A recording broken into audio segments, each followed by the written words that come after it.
But final thoughts, Raider Jim, as we wrap up this episode of the NFL Weekly. You know, I have to go to the other sport, and I have to talk about Orion Kerkering. Mm-hmm. It's sad that this young man has been subjected to so much ridicule, so much hate. Folks, he's 24 years old.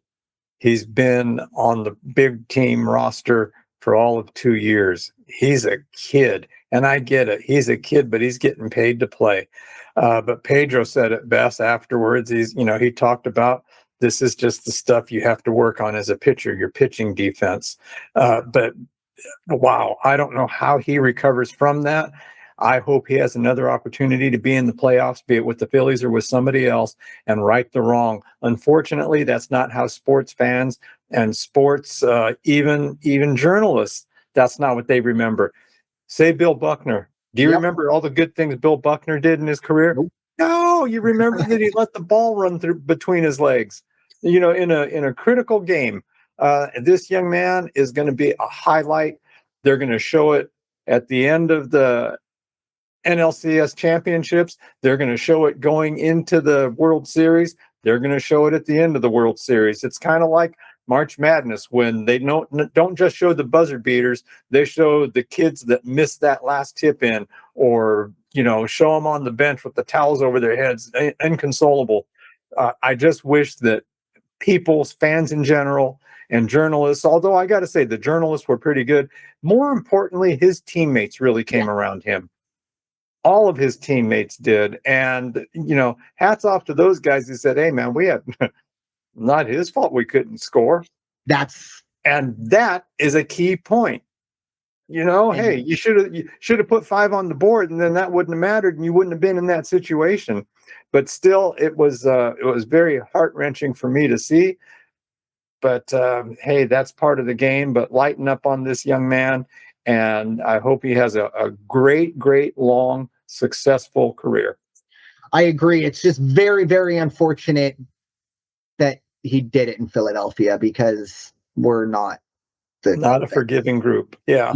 That's not what we do, unfortunately. And I agree. I have 3. He was one of them. So we'll start there. It harkens back. Obviously, Bill Buckner is the first thing. But what a lot of people don't realize about Bill Buckner, there was a game 7 after that. They had 27 outs to play with. They had another game to play with. So, yeah, Bill Buckner, and you're right. I didn't know until I was old enough to, do my own research, oh, Bill Buckner was a very good baseball player. Yes, he was.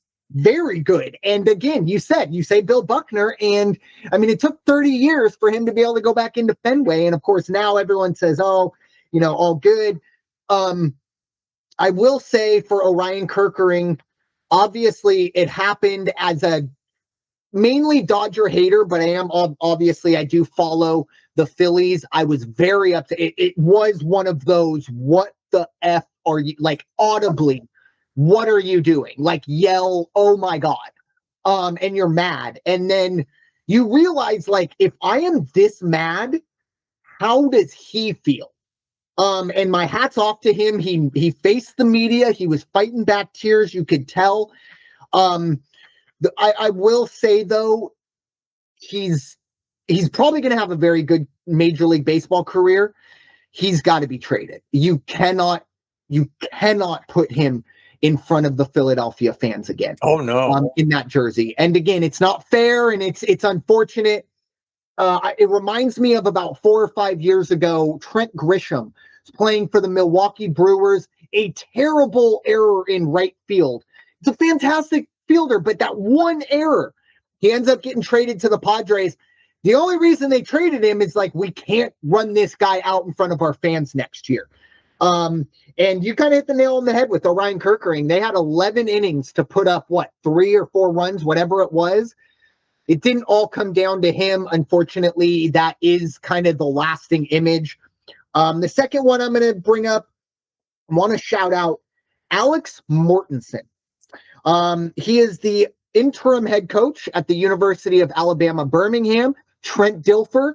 has been fired. If you want to go do some research, the Trent Dilfer era at UAB it'll give you a belly laugh. Anyways, Alex Mortensen. Well, why should we care about Alex Mortensen? Well, Alex Mortensen is the son of the late, great Chris Mortensen, who we all probably know when you were growing up. Probably the last time that ESPN was, palatable. That was he was running the sidelines. Obviously, he passed away about a year or two ago. Very excited to see Alex Mortensen. I was very surprised to see his resume. He's worked at Alabama, and he's also worked with the Rams before Trent Dilfer brought him in as the offensive coordinator. So Alex Mortensen, Chris Mortensen was one of my favorite ESPN personalities. Great to see him kind of carrying on that tradition of the family. And finally, this one is by far the most important. I just want to say how happy I am that we have hopefully seen an end to the war in Gaza, Israel, Palestine, whatever you want to call it. But mainly, I am very, very happy that families have been reunited. It's been a hellacious 2 years since all this started. I don't really care about your politicals, about this or that. The only thing I personally care about is that families are whole, or as whole as they can be. Yeah. And there's a lot that needs to be figured out. And trust me, it's not going to be talked about on this podcast. Neither of us are going to be polled, and neither of us want to be polled on it. The only thing I care about, again, families have been reunited as best as possible. And for some, they've been given, some sort of closure, whether that's from remains or something like that. So, again, we sit here and we talk football, and, even the commenters, oh, this and that, blah, blah, blah. At the end of the day, if you're sitting back and you're watching football and you're listening to us two clowns talk football, you have a very good life. And sometimes we forget that. And moments like this, seeing them reunited, really reminds me that, you know what? My life ain't so bad after all. Amen. So just wanted to just say thank the Lord for that. I'm so grateful that those families are whole again. And hopefully we're going to get some stability in that region that we so desperately need. But with that being said, thank you all so much for listening to this episode of the NFL Weekly, presented by the First Off the Bench podcast network. Everyone comes off the bench. We are First. It's time for y'all to go wash your hands and stop hating everybody. We'll talk to y'all very soon. Take care.